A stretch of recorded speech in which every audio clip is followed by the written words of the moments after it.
আইপিএলের সব খেলা সম্প্রচার বন্ধ রাখার নির্দেশ। বাংলাদেশের ক্রিকেটার মুস্তাফিজুর রহমানকে কলকাতা নাইট রাইডার্স দল থেকে বাদ দেওয়ায় ইন্ডিয়ান প্রিমিয়ার লিগের সব খেলা এবং অনুষ্ঠান সম্প্রচার বন্ধ রাখার নির্দেশ সরকারের। মঙ্গলবার তথ্য ও সম্প্রচার মন্ত্রণালয়ের এক বিজ্ঞপ্তিতে এ তথ্য জানানো হয়েছে।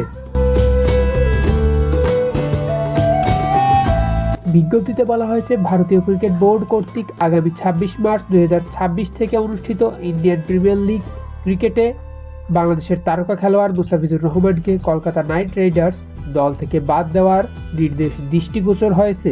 ভারতীয় ক্রিকেট বোর্ডের এহনো সিদ্ধান্তের কোনো যৌক্তিকতার কারণ জানা নেই এবং এমন সিদ্ধান্ত বাংলাদেশের জনগণকে ব্যথিত ও মর্মাহত ও ক্ষুব্ধ করেছে। এমতাবস্থায় পরবর্তী নির্দেশ না দেওয়া পর্যন্ত ইন্ডিয়ান প্রিমিয়ার লিগের সব খেলা এবং অনুষ্ঠান সম্প্রচার বন্ধ রাখার জন্য নির্দেশক্রমে অনুরোধ করা হলো। যথাযথ কর্তৃপক্ষের অনুমোদন ক্রমে ও জনস্বার্থে এই আদেশ জারি করা হলো।